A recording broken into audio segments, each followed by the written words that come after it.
okay so এতিয়া আমি আলোচনা কৰিম তোমালোকৰ যিখিনি একেবাৰে শৰ্ট কুৱেশ্যনছ ফৰ এক্সাম্পল ভাৰতীয় সংস্কৃতিৰ প্ৰাণ কি ভাৰতীয় সংস্কৃতিৰ প্ৰাণ কি ক্ৰমবৰ্ধমান শক্তিয়ে হৈছে ভাৰতীয় সংস্কৃতিৰ প্ৰাণ ওকে ভাৰতীয় সংস্কৃতিৰ প্ৰাণ কি ভাৰতীয় সংস্কৃতিৰ প্ৰাণ হৈছে ক্ৰমবৰ্ধমান শক্তি এনেকুৱা ধৰণে লিখি দিবা 1 নম্বৰ পাই যাবা এতিয়া এটা কথা মনত ৰাখিবা ভাৰতীয় সংস্কৃতিৰ প্ৰাণ কি যদি 1 মাৰ্কৰ কুৱেশ্যন আহে তোমালোকে ডাইৰেক্ট ক্ৰমবৰ্ধমান শক্তি বুলি লিখি থৈ নাহিবা কিন্তু তোমালোকে লিখিবা ক্ৰমবৰ্ধমান শক্তিয়ে হৈছে ভাৰতীয় সংস্কৃতিৰ প্ৰাণ নতুবা ভাৰতীয় সংস্কৃতিৰ প্ৰাণ হৈছে ক্ৰমবৰ্ধমান শক্তি এনেকৈ মানে সম্পূৰ্ণ আনসাৰটো লিখিবা হৰদত্ত সৰ্বপল্লী ৰাধাকৃষ্ণনে কালিয়া দমনৰ কি আখ্যা দিছে ডক্টৰ সৰ্বপল্লী ৰাধাকৃষ্ণনৰ মতে কালিয়া দমন হৈছে আৰ্য অনাৰ্য সংস্কৃত কৰা প্ৰকৃত ধৰ্মী নৃত্য এই বুলি মানে ডক্টৰ সৰ্বপল্লী ৰাধাকৃষ্ণনে কালিয়া দমনৰ আখ্যা দিছিল ফ্ৰম ভালগা টু গংগা কাৰ ৰচনা মানে এটো অসমীয়াত ক'বলৈ গ'লে ভলগাৰ পৰা গংগালৈ এই কিতাপখনৰ ৰচক কোন এই কিতাপখনৰ ৰচক হৈছে পণ্ডিত ৰাহুল হংসকৃতায়ন ওকে বহুত বেছি ইম্পৰ্টেন্ট হয় এটো প্ৰশ্ন ফ্ৰম ভলগা টু গংগা কাৰ ৰচনা পণ্ডিত ৰাহুল হংসকৃতায়নৰ ৰচনা কোনটো যুগক ভাৰতীয় সংস্কৃতিৰ বিস্তাৰ যুগ বুলিব পাৰি ইয়াৰ উত্তৰ তোমালোকে ডাইৰেক্ট বৌদ্ধ ধৰ্মৰ প্ৰচাৰ যুগকে বুলি লিখি নিদিবা কিয়নো বৌদ্ধ ধৰ্মৰ প্ৰচাৰ যুগকে বুলি লিখি দিলে অলপ ভুলো হ'ব পাৰে মানে গতিকে ইয়াত যি ধৰণে দিয়া আছে যে প্ৰকৃতপক্ষে বৌদ্ধ ধৰ্ম প্ৰচাৰৰ যুগকহে ভাৰতীয় সংস্কৃতিৰ বিস্তাৰ যুগ বুলিব পাৰি কিতাপত আমি এনেকুৱা ধৰণে পাইছো মানে গতিকে আমি ইয়াৰ আনসাৰটো ইয়াতো এনেকুৱা ধৰণে লিখিম যদি পৰীক্ষাত প্ৰশ্নটো আহি যায়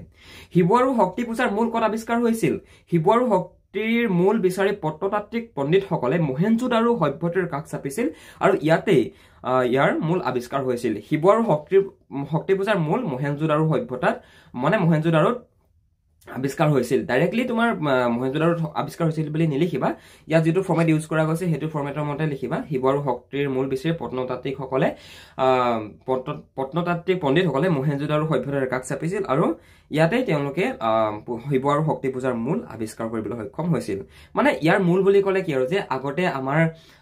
মহেঞ্জোদাৰো মানে কি মহেঞ্জোদাৰো যেটো সভ্যতা হেতু ইন্দাস ভেলী সিভিলাইজেশ্যন অৰ্থাৎ হিন্দু সভ্যতাৰ অন্তৰ্গত আছিল কিন্তু দেই শুনিছা চাগে ইন্দাস ভেলী সিভিলাইজেশ্যন হিষ্ট্ৰীত পাই আহিছা তো মানে হেবিলাকৰ জৰিয়তে যেতিয়া প্ৰত্নতাত্ত্বিক পণ্ডিতসকলে যেতিয়া হেবিলাক খান্দিব ধৰিলে তাৰ পৰৱৰ্তী পৰ্যায়ত তাত আগত যে আমাৰ হিন্দু সভ্যতা মানুহসকলে শিৱ নতুবা শক্তি পূজা মানে গম পাইছানে বলি বিধান এইবিলাকতে পৰে শিৱ পূজা শক্তি পূজা যে কৰিছিল তো ইয়াৰ এটা সম্ভেদ পাওঁ ইয়াৰ এটা আমি আইডিয়া পাওঁ মানে ওকে ইছলামীয় ভাস্কৰ্যৰ মূল সম্পদ কি গঠনৰ সৰলতা আৰু সূক্ষ্মতাই হৈছে ইছলামীয় ভাস্কৰ্যৰ মূল সম্পদ এইটো প্ৰশ্ন কমন দেই এইটো চাই থৈ দিবা 1 মাৰ্কৰ কাৰণে অজন্তাৰ ছবিবোৰত প্ৰকাশ পোৱা ভাৱবস্তু দুটা কি কি আগত অলৰেডি আলোচনা কৰি আহিছো তোমালোকে এটাই মনত ৰখোৱা অজন্তা ছবিবোৰত দুটা ভাৱবস্তু প্ৰকাশ পাইছে এটা হৈছে তোমাৰ সন্ন্যাসী জীৱন আৰু আনটো হৈছে সমূহীয়া জীৱন হুকুমাৰ কলাৰ ভিতৰত কোনটো শিল্পক বেছি স্থায়ী শিল্প বুলি কোৱা হৈছে শুদ্ধ উত্তৰ লিখিবা চিত্ৰশিল্প হুকুমাৰ কলাসমূহৰ ভিতৰত সম্ভৱতঃ চিত্ৰশিল্পই হৈছে বেছি স্থায়ী কিয় স্থায়ী চোৱা আজি যদি মই কথাটো কৈছো মই যদি হিল এটা কাটো মানে ডাঙৰ হিল এটাত যদি মই কিবা এটা ছবি অংকন কৰি হেতু যদি মই হাসি ৰখাই থৈ দিও ন 1000 বছৰ পাছতো হেতু হেনেকে সংৰক্ষণ হৈ থাকিব গম পাইছানে কিন্তু কোনো এটা মূৰ্তি নতুবা কোনো এটা তোমাৰ বেলেগ নৃত্য গীত এইবিলাক জানো সংস্কৃত সৰি হেবিলাক জানো তোমাৰ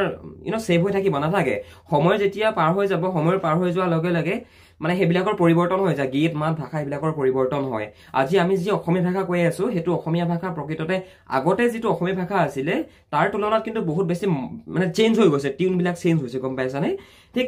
হেতু কাৰণে মানে হুকুমাৰ কলাসমূহৰ ভিতৰত চিত্ৰশিল্পকে মানে বেছি স্থায়ী বুলি কোৱা হৈছে কিয়নো গীত মাত নৃত্য ভাষা এইবিলাক সময় সাপেক্ষে কি বাৰু হলনি হৈ থাকে মানে নহয় সো হুকুমাৰ কলাসমূহৰ ভিতৰত চিত্ৰশিল্প হৈছে সম্ভৱতঃ বেছি স্থায়ী হেতু কাৰণে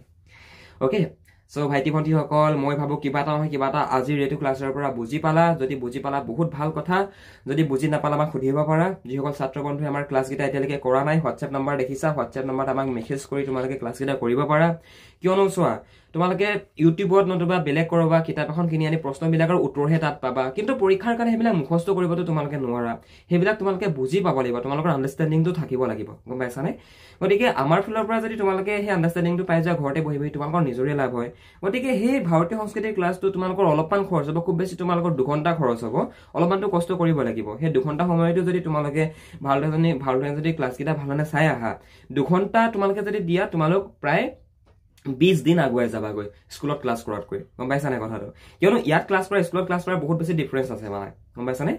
ওকে থ্যাংক ইউ সো মাচ এনেকুৱা ধৰণে ডেইলি এটা ক্লাছ কৰি যাবা আই থিংক এন্ড মই এটোই প্ৰে কৰিম তোমালোকে যাতে আসামিজ সাবজেক্টত লেটাৰ মাৰ্কস আনিব পাৰা okay thank you so much bye by